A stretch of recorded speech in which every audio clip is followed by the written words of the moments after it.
Muy buenas tardes, vamos a empezar haciendo algunas reflexiones en este día tan importante y empezamos de la siguiente manera. Si cantando voy contando, esta historia recién está comenzando. Y en palabras de una de las fundadoras de la educación inicial, la señorita Emilia Marcia Bonifati, nos dice que ser maestras y maestros, porque también hay varones, de los jardines de la infancia, tenemos que recordar este día como un día de mucha importancia, pues ser maestro es una nobilísima e importante tarea, al lado de lo mejor de la nación, el niño. Por ello, hoy pondremos un énfasis especial en la infancia temprana, en los niños de 0 a 3 años. Sabemos que es una etapa de crecimiento acelerado, donde el cerebro se desarrolla notablemente. Los niños y las niñas reciben la mayor influencia del entorno y que determinarán su vida, su bienestar, su trabajo, las relaciones de pareja que tengan, la forma en cómo decidirán sus vidas, pues todo esto va a ser determinado en su gran mayoría por la gran influencia de las primeras experiencias. Por eso, hoy todos reconocemos la importancia de la primera infancia y gracias a la pedagogía, a las neurociencias, las psicologías y otros estudios nos invitan a padres y maestros a no estar estacionados en las mismas miradas, en los mismos enfoques, en las mismas interacciones con las que han sido atendidos nuestras antiguas generaciones, menos aún en este contexto tan retador que requiere formar ciudadanos y ciudadanas con competencias y capacidades para estos tiempos difíciles. Pero tal vez este tiempo, como nunca antes, es una oportunidad para ti mamá, para ti papá y para nosotras las docentes que conozcamos profundamente cómo aprende, cómo se desarrolla un niño.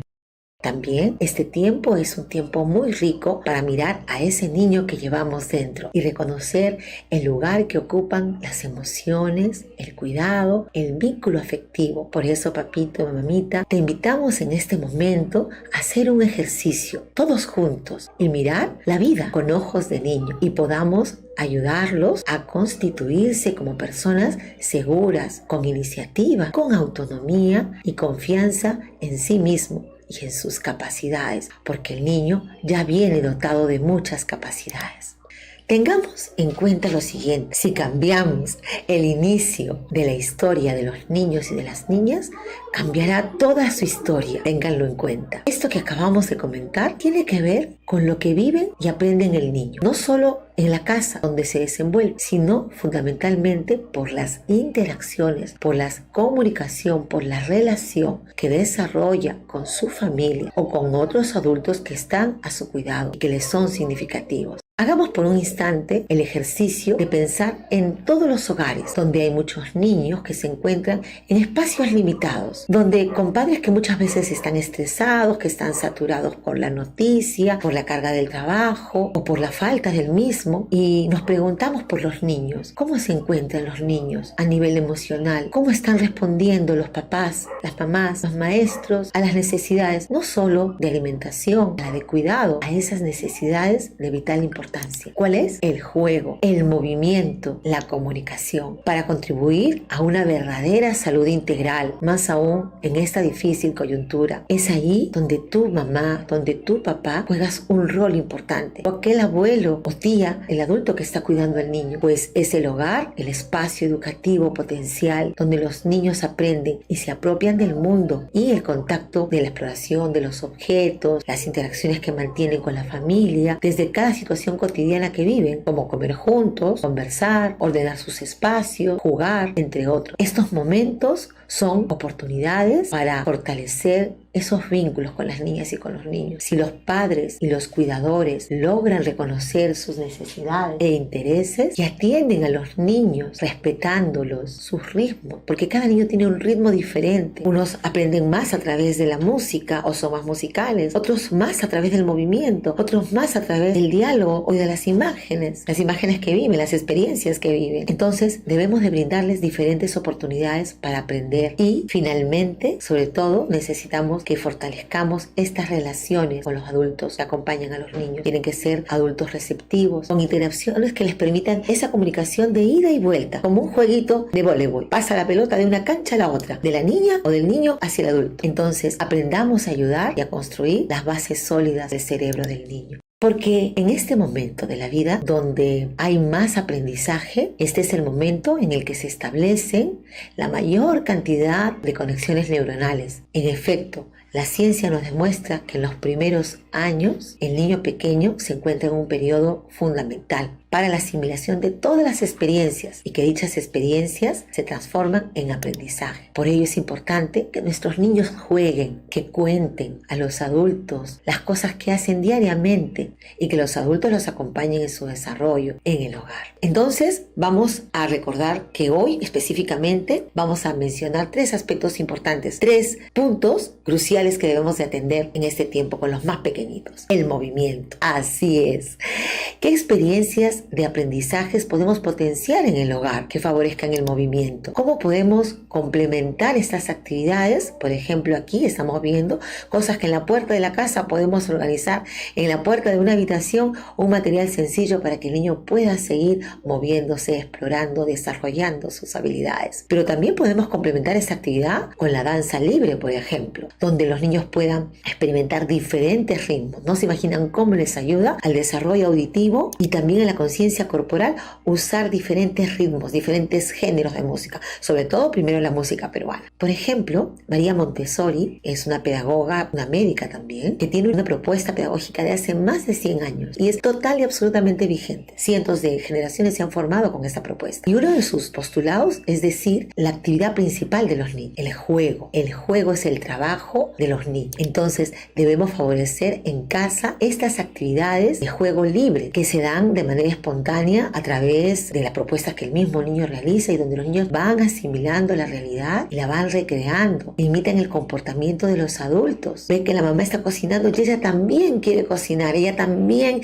quiere ayudar a pelar el pollito. El rol de los padres es observar las acciones que realizan sus niños, los juegos que realizan sus niños, sin interrumpir, salvo que el niño requiera directamente algún tipo de ayuda o que también el niño pueda requerir algún elemento que le ayude a desarrollar su juego o a concluir el juego. Es necesario también esperar con tranquilidad. Si en el proceso se presenta alguna dificultad, hay que esperar pacientemente y observar. Así les brindaremos la oportunidad de solucionar los problemas de manera autónoma y autorregular sus emociones. También es importante que el padre pueda anotar, registrar los juegos que más les interesan a los niños, aquellos que se repiten día a día. Se esconde detrás de las cortinas, se esconde con las sábanas. Ahí está puesto el corazón y el interés del niño. Aquellos juegos que se repiten día a día, que percibe lo que desea expresar con este juego, conversar con el niño. La cocina, por ejemplo, ahí estamos viendo un niño que está recogiendo, algunos ayudando a mamá en la cocina posiblemente. La cocina es un espacio donde podemos generar aprendizajes muy significativos con los más pequeños. Y los niños pueden ayudar, por ejemplo, a pelar, a cortar algún alimento o partir algún alimento blando. Por ejemplo, batir, remover, hacer mezclas son actividades que les encantan a los niños. Y ellos pueden ayudar, por ejemplo, a batir los huevos, a mezclar la tortilla, a remover el azúcar para endulzar el refresco o para hacer un pastel casero con ayuda de la mamá, ¿sí? O de otro adulto. Entonces, esta, entre otras actividades que vamos conversando, puede realizarlas en la cocina. Además, generar el placer y la sensación de éxito para el niño. Una situación más que nos permite también movernos y jugar es el canto. El canto, valorar la voz de la madre o de la figura de apego más importante para el niño. Aquí lo que nos importa es la afinación o la hermosura del timbre. Eso no es lo más importante. Lo que interesa realmente al niño es la voz de la mamá, la voz de ese adulto que le resulta significativo, resonando en sus oídos. Los gestos con los que la mamita se comunica, la intensidad con la que la mamá canta.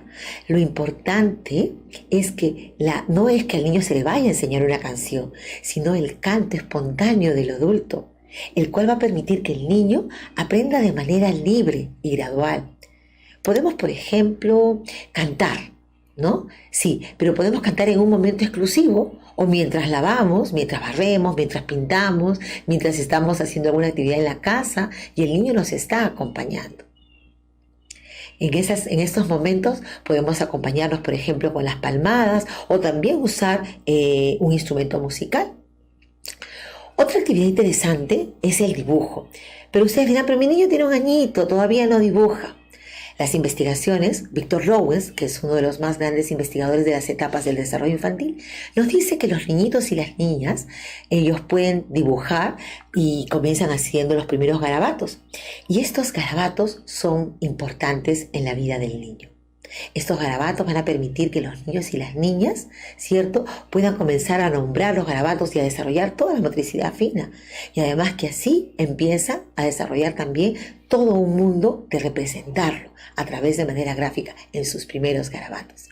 Entonces, estas actividades plásticas, por ejemplo, como ofrecerles pinturas, ¿no?, plumones gruesos, crayolas gruesas, posibilita al niño que pueda manifestar todo lo que siente, ¿no?, y pueda representar la realidad, ¿no?, y también pueda imaginar algunas cosas utilizando diversos materiales que pueden ser sencillos. Incluso hay mucho en la pastelería, hay mucho material, por ejemplo, pintura vegetal, que puede ser de gran utilidad, masas para que puedan moldear, para que puedan crear. Entonces vamos a darle la oportunidad a los niños de ser creadores. Eso es, de ser creadores. Podemos brindarles también mucho material reciclado que hay en casa. No hay que tenerlos siempre los materiales a disposición del niño de manera ordenada, en una caja, para que ellos los puedan ver y puedan también tener la opción de utilizarlo y expresarse con ellos. Un momento también importante es la conversación. La conversación espontánea es una actividad muy necesaria e importante para el desarrollo del pensamiento. Es recomendable plantearlas, estas actividades de diálogo espontáneo, de manera diaria, o quizás también de repente mirando fotos cuando él era bebé, ¿no? Fotos cuando los papás también eran pequeños, fotos de los abuelos. Entonces, establecer las conversaciones con los niños a partir de esa situación. Debemos de cuidar mucho que haya siempre un diálogo de ida y vuelta, las preguntas abiertas, siempre para evitar que las respuestas sean siempre un sí, un no. Preguntas como ¿qué? ¿Qué estás haciendo? Por ejemplo, te trae una tapa. ¿Qué es esto? Una tapa, muy bien. ¿Y una tapa de qué? De gaseosa. ¿Y para qué sirve la tapa de gaseosa? ¿Para qué la vas a usar? La vas a tomar. ¿Vas a tomar en una tapa? ¿No? Entonces vamos preguntándole, haciendo estas preguntas, ¿no? Esta conversación tiene que siempre ser un diálogo de ida y vuelta, con preguntas abiertas, para evitar que el niño siempre te responda sí y no. Hay que favorecer un lenguaje mucho más amplio y usar muchos sinónimos también. Es importante utilizar un lenguaje corporal y las diferentes intensidades de la voz, ¿no? Otra experiencia también que podemos realizar siempre con los más pequeñitos es que dense cuenta que ellos siempre están dispuestos a ayudar, a cuidar de los otros. Entonces hay que brindarles oportunidades para que ellos también puedan colaborar en casa, guardando sus medias, colaborando en poner la mesa, ordenando los juguetes, guardando la ropa. Es decir, asumir pequeñas responsabilidades y pueden hacerlo, ¿sí?, siempre y cuando el adulto le dé estas posibilidades, ¿no? El aprendizaje tiene que ser dado siempre con respeto, con calidez, desde la experiencia real que vive el niño, en un espacio privilegiado que en el contexto se encuentra dentro del hogar. A continuación, presentaré una experiencia aterrizada en el vínculo del niño con el texto, desde la exploración del juego. Esta ruta guiará a las maestras del nivel de educación inicial en la mediación de los primeros encuentros con el mundo de la literacidad. Lo que vamos a compartir es una experiencia de cuidado infantil que atiende a bebés y a niños menores de 2 años y que dan cuenta del interés y del compromiso de los niños pequeñitos con la experiencia de lectura. donde vamos a poder observar cómo se transita de la lectura del gesto, que es la de su cuidador, a la lectura del contexto, y de la lectura del contexto a la lectura del texto. Vamos a compartir esta experiencia y vamos a conocer un poquito este tránsito o ruta de lectura. Me gusta mucho esta imagen de estos bebés, que son bebés lactantes de la sala menor de un año, que van manipulando, explorando el cuento y disfrutan del proceso. No hay presión ni intervención directa de un adulto. Y la pregunta es, ¿qué hace que el libro tenga esta cualidad magnética? ¿Qué hace que los niños observen estos libros de manera espontánea, interactúen con él? ¿Y cómo es que estos niños transitan desde el chupar el libro, el abrazar el libro, a otros comportamientos convencionales con el objeto cultural llamado libro, donde, por ejemplo, los vamos a ver pasando las hojas o dejando el libro y tomando otro? Entonces, para esto, justo el título dice, ¿no? Los bebés se sienten atraídos por los libros porque observan al adulto usarlos. Casualmente esta es una, y voy a comentar dos consideraciones para entrar en contacto con el objeto lector. Primero, la mediación de un adulto significativo y que el niño tenga la capacidad de compartir el centro de atención no solo con su objeto, en este caso su libro, sino también con el adulto, y a partir de ello iniciar una serie de interacciones significativas entre el niño, el adulto y el niño. Voy a presentar algunos prerequisitos y estrategias. Estamos comentando el prerequisito fundamental es el juego y el vínculo emocional positivo. ¿Y esto cuándo lo vamos a hacer? ¿Cuándo lo vamos a desarrollar? En las situaciones que vivan diariamente los niños en su casa, en la escuela. Desde estas situaciones cotidianas es que vamos a favorecer el juego. Algunas estrategias que se suelen usar usualmente son los cuentos, las rimas, las danas, las canciones, pero sobre todo la importancia de la conversación, del diálogo con los niños. Los estudios apuntan que a medida que el niño desarrolla mayor vocabulario, obtendrá un aprendizaje lector más eficaz. Por eso es que es tan importante establecer este diálogo cercano con el niño,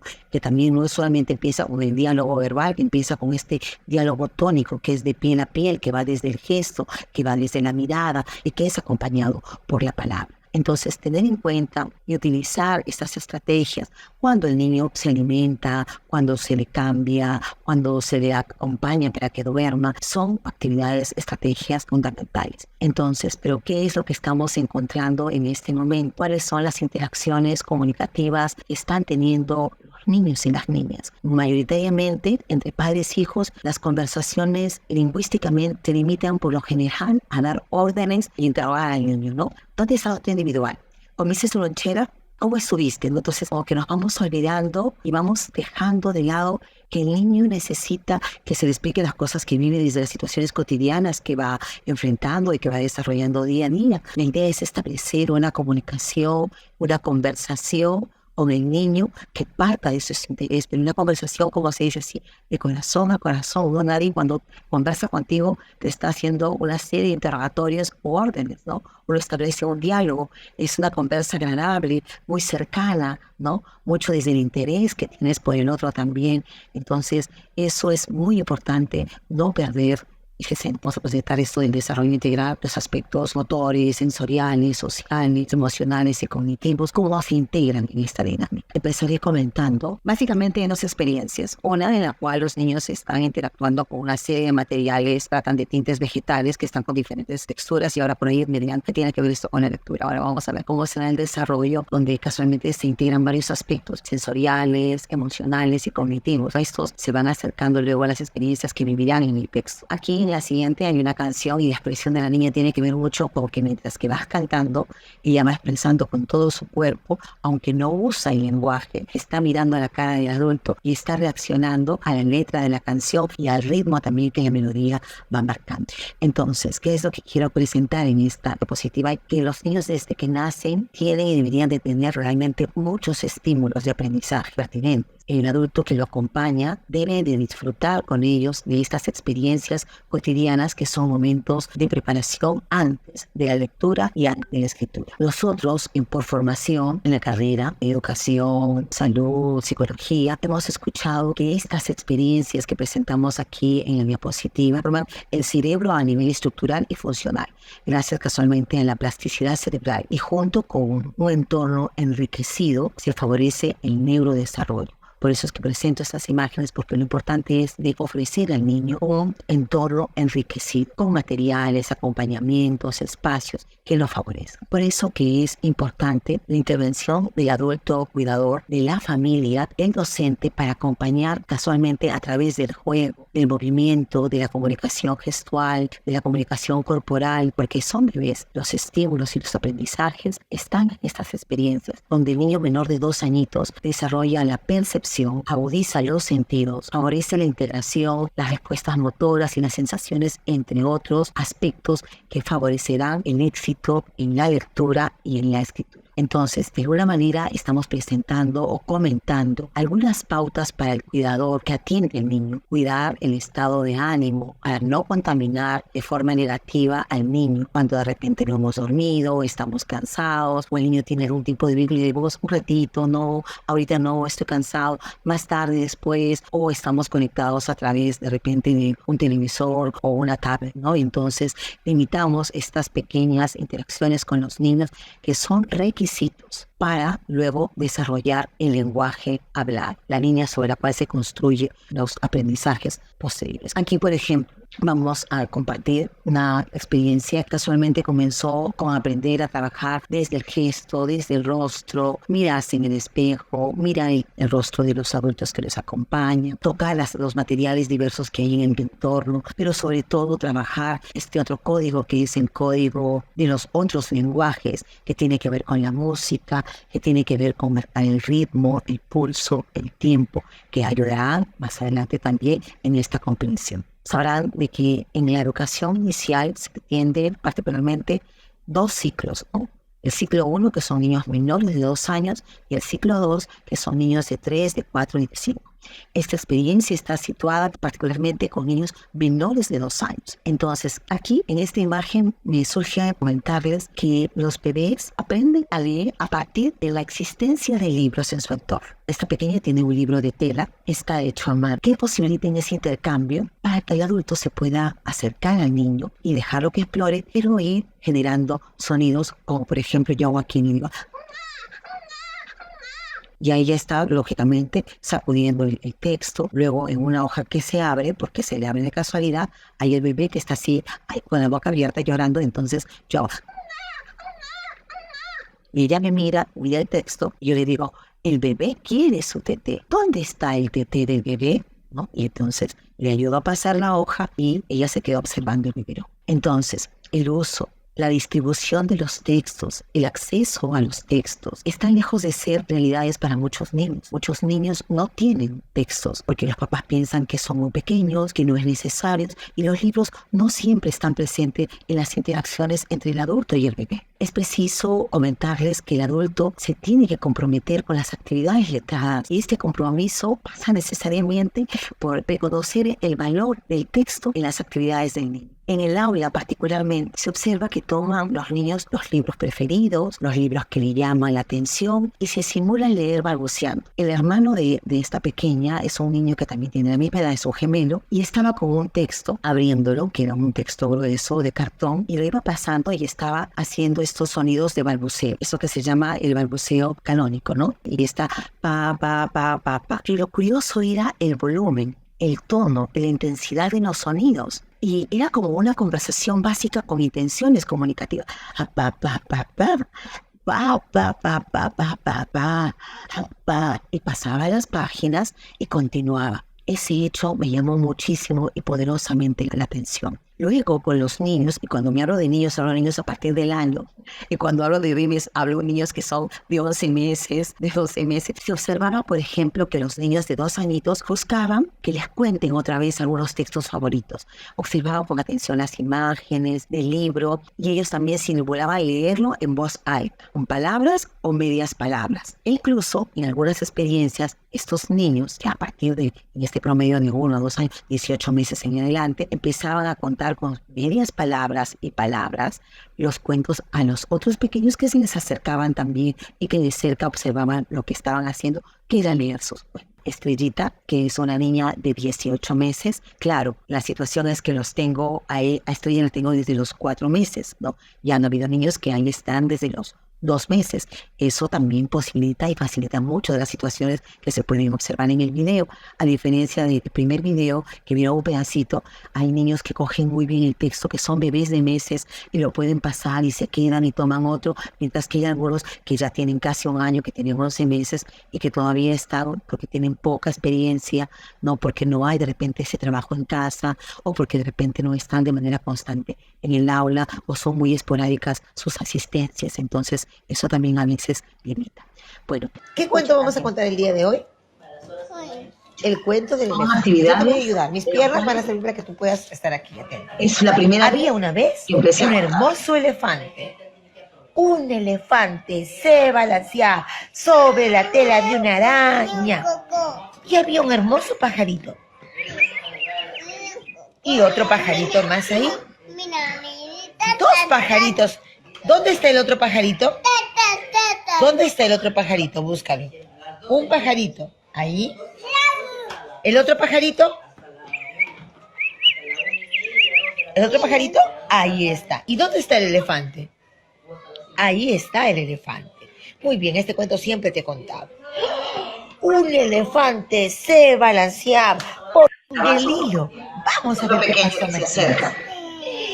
Y de repente llegó una jirafa con su cuello largo y el elefante, el ratón y el pajarito estaban en el hilo. El elefante estaba con la jirafa en la tela de araña y como nadie se caía, seguían cantando. ¡Oh! ¿Quién es ella? La araña. ¿Y qué dijo la araña?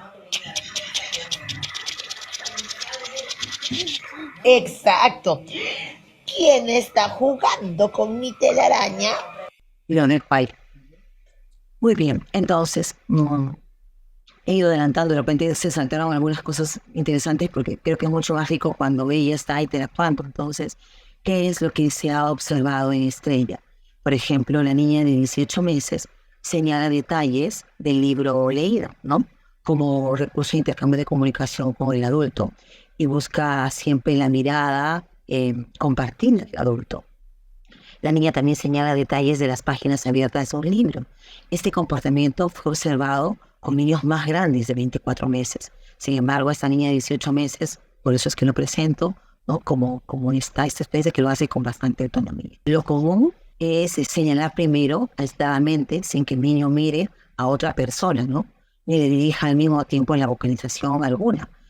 Solo con la edad, y que es suponer que con la práctica, con las experiencias que se le da al niño, puedan combinar estos actos previamente separados en patrones comunicativos que se caracterizan por tener el tipo de redundancia que sirve para transmitir eficazmente los mensajes. Entonces, aquí me deja bastante sorprendida ella, porque es una niña pequeña, ¿no? Y puede tener esta posibilidad de generar algunos comportamientos observados que a veces se han encontrado en la experiencia con niños más grandes de 2 años. Para que ella pueda vincularse con este texto, ya veremos la experiencia de la biblioteca, para que los niños en general se puedan vincular con los textos, pues hay niños que si hay alguna arañita de plástico y de juguete, pues no les gusta, ¿no? Pero sin embargo a ella le llamaba mucho las mariposas, las arañas, ¿no? Entonces, a partir de salir del contexto, colocar estas arañitas dentro de los pequeños arbustos, ¿no? Y ella la encontraba, la tomaba desde ahí,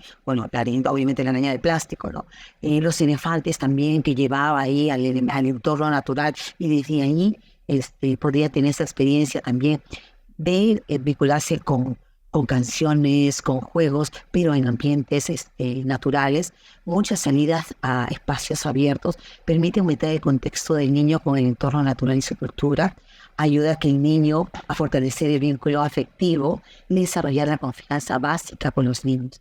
El contacto corporal permite calmar tensiones emocionales, pues es una vía para canalizar las ansiedades. Entonces, estas son las salidas que se hacen con los más chiquititos. Ellos tienen 4 meses, entonces íbamos saliendo, mirando los parques, las plantas, los sonidos. Es algo que siempre se trabaja, ¿no? Y esas experiencias que tienen que ver para que luego los encontramos, los textos de las frutas, los textos que tienen que ver con las verduras. Teníamos esas experiencias sensoriales, observar las plantitas, entre otras actividades que se va a utilizar. La biblioteca en el aula. Quiero que sepan que no son aulas particulares, son centros del Estado y son escuelas que no fueron construidas para ser un centro de estimulación o de atención, como se conoce comúnmente, de atención a los niños pequeños, sino que han sido casas, centros comunales donde estaba la posta, donde estaba la atención a los niños pequeños, donde estaba la comisaría. Entonces son espacios que han sido adaptados para poder atender a los chicos. A veces esa es un poco la dificultad, pero bueno, haciendo un trabajo hemos logrado, y aquí les presento esta experiencia de la biblioteca, donde cada niño decide qué material va a escoger, ¿no? De acuerdo a su interés. Entonces estamos muy comprometidos en este trabajo, ¿no? Los niños son espectadores y también son actores en este espacio. Por ejemplo, ¿no? una estrategia mucho que se hacía antes de hacer la biblioteca, hacer este juego en el cual se le presenta al niño una cesta de libros y entonces el saludar al libro, el despedirnos del libro, creo que ayuda un poco también a este proceso luego de trabajar en la biblioteca para que pueda dejar el libro en su espacio, volverlo a tomar, pero ha sido parte de un proceso, ¿no? Nada de esto que se ve aquí ha sido tan rápido, ha sido en el proceso de ir buscando pequeñas cestitas, haciendo pequeños espacios para luego constituir un espacio más amplio. Y durante esta actividad, el niño se le permite el acceso libre a cualquier material que quiera para que lo explore en el sentido que decide, en el proceso en el que se encuentra. Y aquí hay otra experiencia que se llama Cuentos que Abrigan, y esta surgió en el tiempo de la pandemia. Particularmente los niños estaban muy encerrados, muchos padres no querían sacarlos en el tiempo más fuerte. Entonces comenzamos a hablar de lo importante que era de cobijarlos en el regazo, que vamos a generar un espacio para leer un cuento y vamos a usar de repente simplemente objetos que tengan en la casa o juguetes para darles vida y contar historias. Esta experiencia no solo va a ser para niños, sino también para los padres, ¿no? Porque nos va a permitir que el padre de familia también se conecte con su niño interior y que también aprenda a disfrutar de esta experiencia. Pero las experiencias con los estudiantes, casualmente en entornos de pandemia, en parques, para poder promover la lectura, es una actividad que ha sido constante, que tiene muchísimo éxito entre los niños y entre los padres de familia. Entonces yo me voy a despedir con este texto que dice así: para leer el mundo hace falta mirar con ojos de niño. Es necesario estar involucrada afectiva y emocionalmente con los niños pequeños para ayudarles a conocer y entender de manera gradual y progresiva las propias emociones y percepciones vividas. Y entonces de esta frase cerramos comentando con una idea potente y recurrente.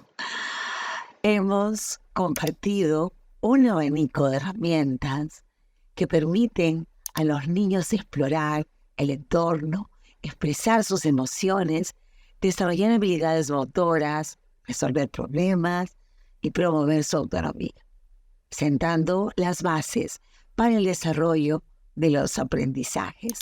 Por ello, los invitamos a promover el movimiento, a promover el juego, a promover la comunicación, que son las maneras reales en las cuales los niños y niñas aprenden. Para mí, es un placer haber compartido este espacio con ustedes.